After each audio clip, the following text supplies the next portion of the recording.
Hello, Raptors fans, and welcome back to Raptors Report. I'm your host, Julian, and today we're going to be talking about the Toronto Raptors game against the New York Knicks. But before we do that, I want to talk about a guy that I have seen take some steps recently and really show what he's capable of, and that is the sophomore player out of Baylor University, Ja'Kobe Walter. And Ja'Kobe Walter has really kind of come into his own over the past 10 or so games, and I kind of want to highlight what I've seen from him in his sophomore season. So why don't we get into that? So as you all know, RJ Barrett went down with a knee injury a couple of games ago. He landed awkwardly. It looked like he might have hyperextended his knee, and he's been sitting, nursing that injury and rehabbing, getting back into shape. And as a result, the Toronto Raptors have been looking for players to plug into his spot in the starting lineup. And the player that they have pretty much settled on, so out of the past 4 games since he's been injured, Ja'Kobe has started in 3 of those games. The other game, CMB, Colin Murray-Boyles, started in that spot. But Ja'Kobe is kind of the guy that they have been plugging into RJ's spot, both in the starting lineup and in those blended bench groups. He's basically taking the majority of the minutes that used to go to RJ. And what I've seen from him has been good. He is a different sort of player than RJ Barrett, so expecting him to produce the exact same thing that RJ did in his absence isn't very realistic. He is more of a role player, RJ Barrett more of a scorer. So they do different things while they're on the court, but I have been impressed with Ja'Kobe nonetheless. So let's talk about his offense first. And offensively, Ja'Kobe is not very developed at this point in his career. The Raptors are using him as a 3-and-D role player. 3-and-D role players are essentially kind of the 5th option on offense, usually 4th or 5th. And they usually stand in the corner and shoot 3-point shots. And while that is obviously, not as important as the things that they do on the other end of the court, it's still important to make your shots. And from that perspective, Ja'Kobe is doing a very good job. So his 3-point shooting this season has been impressive. He is averaging 41.7% from 3. So he's taking about 1 corner 3 attempt per game and shooting 59% on that shot. So that is very good. And he's averaging about 1.7 above the break threes, and he's shooting a lot less efficiently, about 32% on those shots. But it all averages out to about 41.7%. And that is very good. I am impressed with what I've seen from him in that regard. And that's basically his main role on offense, and really his best skill on offense. Right now, his handle is very undeveloped. It's not where it should be. He needs to improve his dribbling ability, especially his dribbling ability when there's traffic. When he, attacks a closeout or drives into the paint, if there's a couple of people there, he cannot really dribble around them or get to the rim. He needs to do a better job finding angles and seams in the defense in order to get to the rim. You don't have to be like a superstar, ball handler to relentlessly get to the rim. You just ask RJ. His handle is fine. It's okay. It's nothing special. But his ability to just get downhill and run to the rim is probably his best strength as a player. Ja'Kobe Walter has to have that same kind of mentality. He needs to be able to improve his handle, no doubt about it, but he also needs to be able to get to the rim a little bit more consistently, especially on closeouts, because if he continues to shoot the ball well, teams are going to try and run him off the line, and he needs to be able to have a counter move when the shot is taken away. So I want to see that. Right now, he's kind of the afterthought on offense. Like, he's definitely the 5th option on the floor, but he does have a special skill that I think is worth pointing out. One thing that I've really noticed about him over the past few games especially has been his offensive rebounding. And Ja'Kobe has a great motor, and most of the time that shows up on the defensive end. But one way that you can get involved on offense, if you are a role player and you aren't taking a ton of shots, is by, trying to generate extra possessions for your team. And one of the ways to do that is by grabbing offensive rebounds. And unlike when he is driving with the ball, he is good at finding kind of gaps in the defense and zones where he thinks the ball might get to, and he can hustle and get to those spots and grab offensive rebounds. Among the guards and wings on the team, he is one of the best offensive rebounders, which is a positive sign. I think that that's a really good way of making yourself useful as a low usage role player on offense, because you don't need the ball in order to do that. Now let's get to the really exciting stuff, because where Jacoby has, shown the most potential is on the defensive end. And in my opinion, right now, Jacoby Walter is the best perimeter defender on the team. And I think he has even more upside there. So the thing that really jumps off the page with him is his activity level on defense. He is very fast on the court. He is very engaged. He covers a lot of ground very quickly. And perimeter defense is all about screen navigation, lateral foot speed, hand activity, and knowing when to help. You can't just be stuck to your man all night. You have to be able to pitch in, go in and help your team. And Jacoby is good at all of those things. So one of his most apparent skills on defense is his ability to slide with and stick with offensive perimeter players. So primary ball handlers usually have an array of moves that allow them to create separation. Step backs, coming off of screens, using screens very well, crossover dribbles, change of direction. There are a lot of different tricks that offensive players use to create separation from their defender. But what I've noticed from Jacoby is that he is so good at just kind of sticking to his man. He can slide with them and keep his body, like his torso, kind of attached to the man that he's guarding. And that really limits the offensive player's ability to create separation. I think last night was a really good example of that. Jalen Brunson is one of the best players in the league at, creating separation from his defender, using hesitation moves, change of direction, crossovers, screens, all of the weapons that I described earlier to create separation. And Jacoby was able to stick with him very impressively. And when they get into their shooting motion, so if they feel like they've created enough separation or, they need to get the shot off, he is attached to them, but he also has nice long arms and the ability to contest shots without jumping. And that is a huge thing, because when you put your hand in somebody's face or you put your hand up to the ball, that really drops the shooting percentage of pretty much every player in the league. Strong contests are the best way to create misses, and he has nice long arms. He's tall for a point of attack defender. He has a lot of tools, and he is able to, sufficiently bother offensive players when they get into their shooting motion. So he's very good at that. Not only that, but one of the things that you look for when you're judging a player on defense is just how disruptive are they? So screen navigation, the ability to cover the point of attack, those are all good attributes. But his disruptiveness outside of that is really where he shines. I think that is his biggest skill as a defender, is his disruptiveness. Jacoby is a guy who likes to get his hands on loose balls. He likes to play in the passing lanes. He likes to double at the correct time. He is extremely active, and he really likes to create deflections and steals. He is third on the team in deflections, which is a great stat to have if you're a defender. Deflections are basically when a pass is made, do you get a fingertip on it? It doesn't have to result in a steal. Deflections often just come when you're able to bother the pass and sort of tip the pass before it gets to its target. And most of the time, that is one of the steps in order to creating a stop.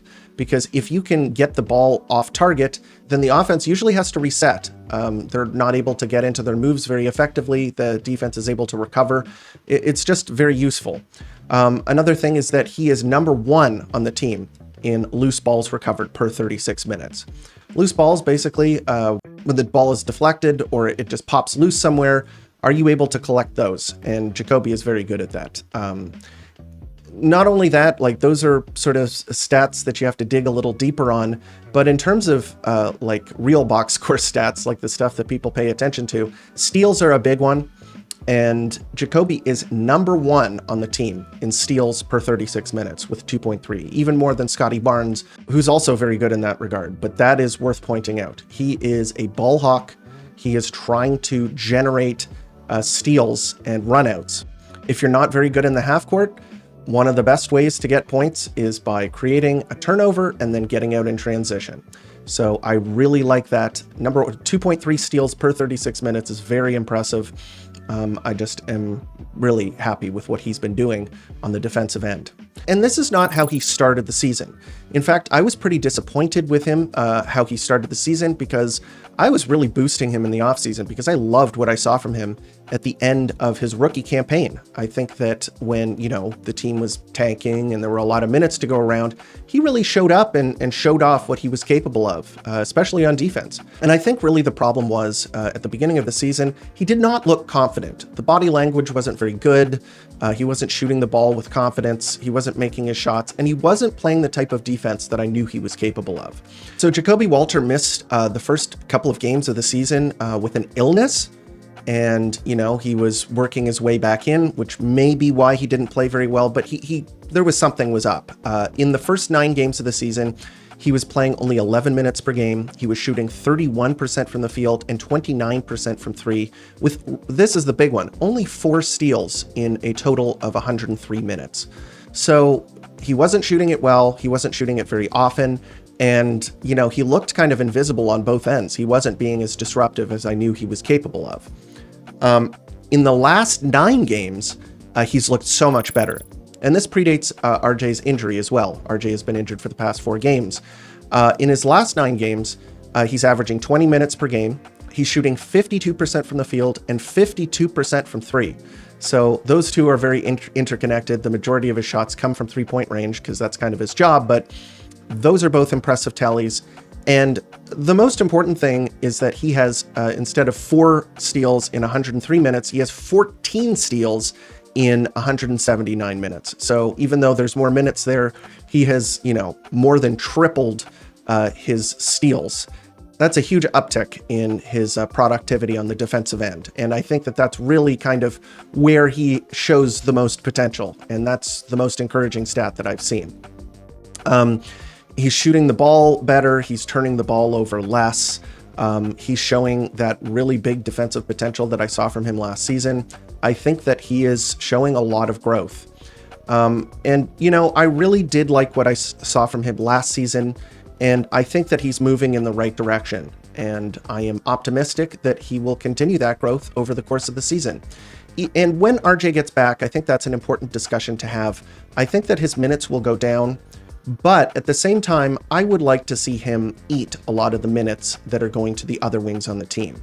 Obviously, Ochai Agbaji, I've mentioned him, and how he's kind of on the outs right now, just has not been productive.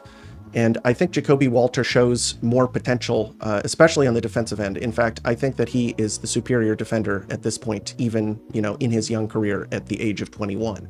And that could also go for Grady Dick as well. If he doesn't improve, I think that Jacoby should get his minutes, because obviously Jacoby is a, really strong defender and has been better at making his shots so far this season. I don't know if that's going to continue for the rest of the season, but, it's worth keeping an eye on. In any case, I just wanted to let you know what I've been seeing from Jacoby Walter, and we are going to get to the player evaluations from last night's loss against the New York Knicks. There are 2 players I think you could go with in the starting lineup who were the most productive this game, were the best players. I think I'll give it to Scottie Barnes. Scottie Barnes had an okay night. I'm not going to say that he was excellent or anything like that, but I do think that he was good on offense, good on defense. There wasn't a lot of spacing, wasn't a lot of help for him. But, he was a stat stuffing machine. He finished with 18 points on 17 shots, so not the most efficient there. He was 4 of 7 from 3, which is obviously very good. In fact, he was just banging shots, especially in the second quarter. He was 3 of 3 from 3, so he helped the Toronto Raptors come back from a big deficit. They were down big time in the first quarter. The Knicks scored 41 points, I believe, in the first quarter. So they were down big time. And the Knicks came out really strong with 3-point shooting. And Scottie Barnes kind of helped make up for that in the second quarter when he went 3 of 3 from 3. Unfortunately, again, he did not shoot any free throws, which I think, you're in New York, you're playing in their building. The refs are going to be pretty stingy. I don't agree with it, but it is what it is. I think that the big downside in this game was the rebounding. Scottie Barnes is undersized at center, And I think it provided some looks for him on offense that he wouldn't usually get, because he is, has the foot speed advantage against a lot of the larger players on the Knicks. Unfortunately, he was outsized on the inside by Cat and Mitchell Robinson. Those guys are both natural 7-footers. They are really strong on the boards. Mitchell Robinson finished with 15 rebounds. Scottie Barnes finished with 5. And, he's playing out of position, so you can't heap on him too much, but I would have liked to see him be a little bit better on the boards. Finished with 4 assists, 1 steal, 2 blocks, 3 turnovers, 4 fouls. And, I think he had a good game, but not amazing. Second on this list, we'll go to Immanuel Quickley. Immanuel Quickley had kind of an unbalanced game. He did finish with a decent stat line, though. So he had 19 points on 14 shots. He was 4 of 10 from 3. He was 1 of 3 from the free throw line, had 2 rebounds, 8 assists, 2 turnovers.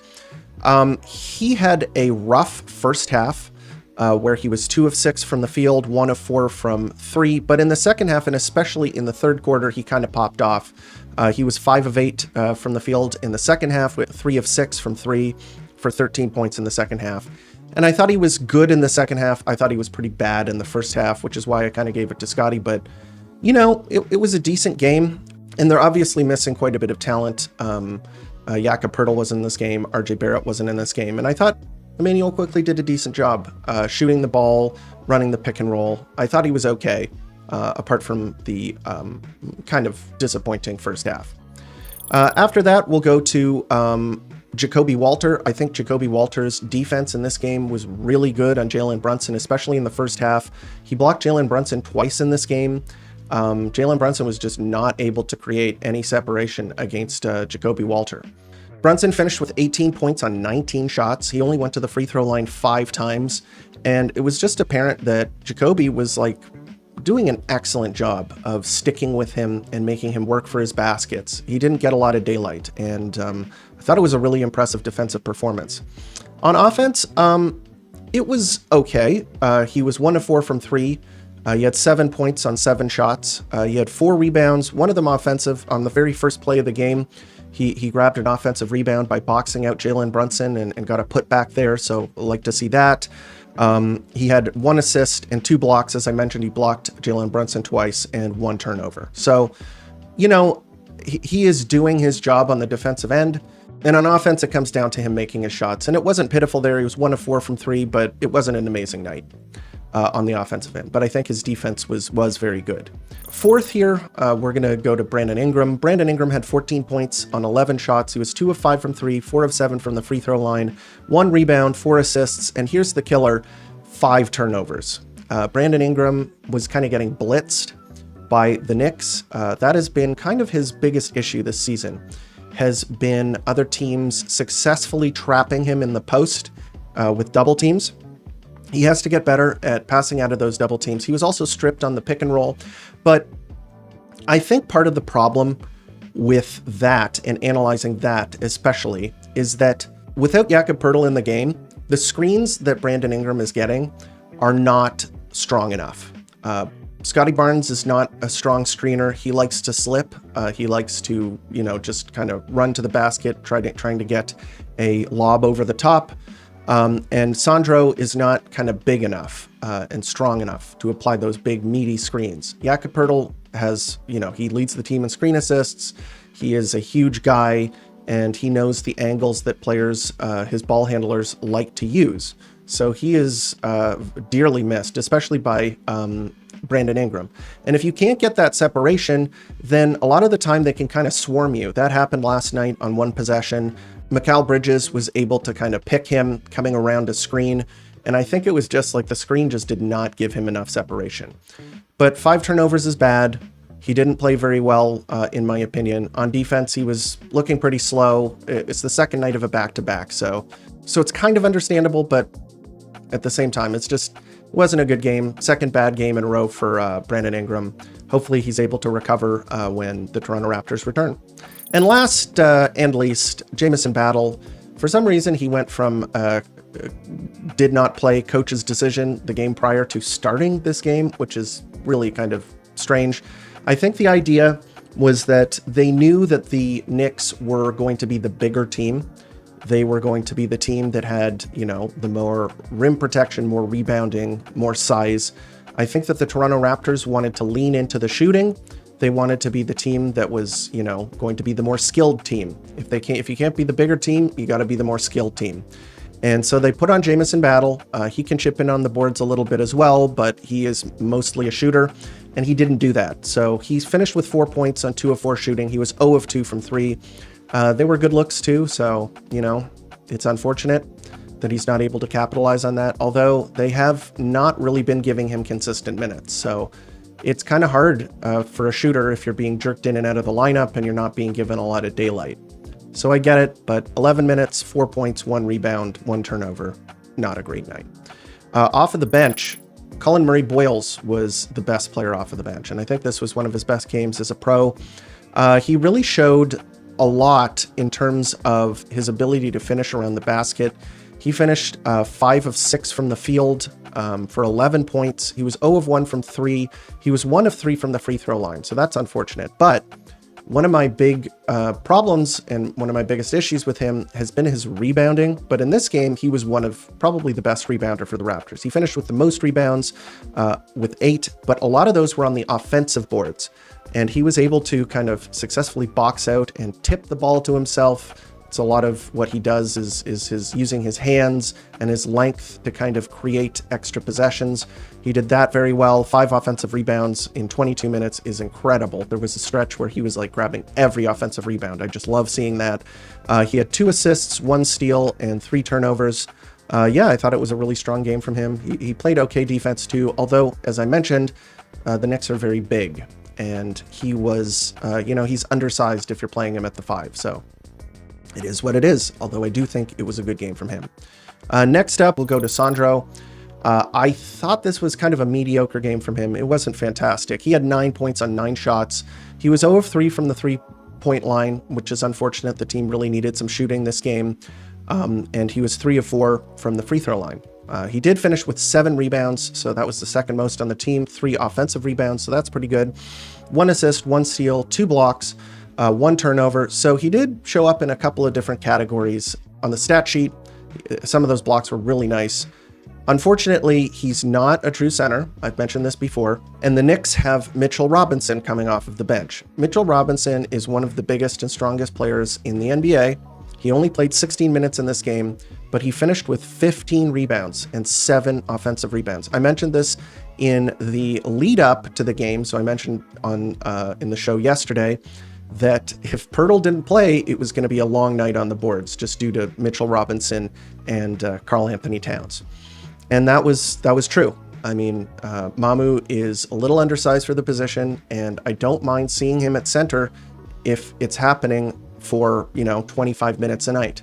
I don't want to see it like the Raptors playing small for 48 minutes. It's so hard to win a game that way, and they weren't able to win the game, so that's just kind of case in point. We will mention Ochai Agbaji. In fact, he probably had a better game than Sandro. This was his best game in a long time. He had 6 points on 3 of 4 shooting. He had 5 rebounds, 1 assist, 1 steal, 1 turnover in 16 minutes. I think this was his best game in a long time. And unfortunately for him, he was 0 of 0 from 3. He didn't attempt any threes in this game, but he was sort of a spark plug and played with effort and intensity. And I think he did a pretty good job guarding Brunson as well. Although I will say probably not as good as Jacoby Walter, but it's worth pointing out. He is a good defender, and he does play with activity, and he can chip in a couple of different ways like he showed last night. Unfortunately, the 3, it's so crucial for a player like him, and he did not make any 3s last night. But Jamal Shed played 16 minutes. This was not a very effective game from him, even though he had 4 steals. He had 2 points on 1 of 6 shooting, 0 of 3 from 3. He did have 5 assists to 1 turnover, 1 rebound, but the 4 steals were impressive. He grabbed a couple of steals off of Brunson, just bad passes, and Brunson, tried to drive on him, and he was able to stay attached and poke the ball loose. So that was good. Unfortunately, Jalen Brunson, he thrives against guys who aren't as long.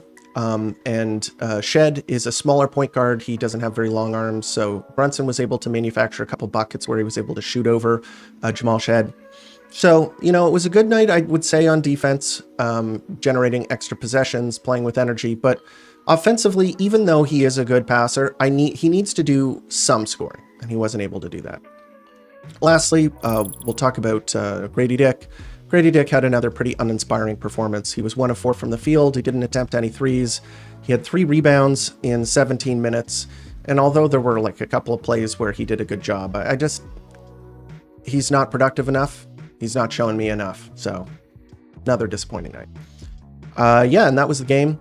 I predicted a loss. If you watched the episode yesterday in the final thoughts, I talked about the Knicks. I said, probably not going to win this one.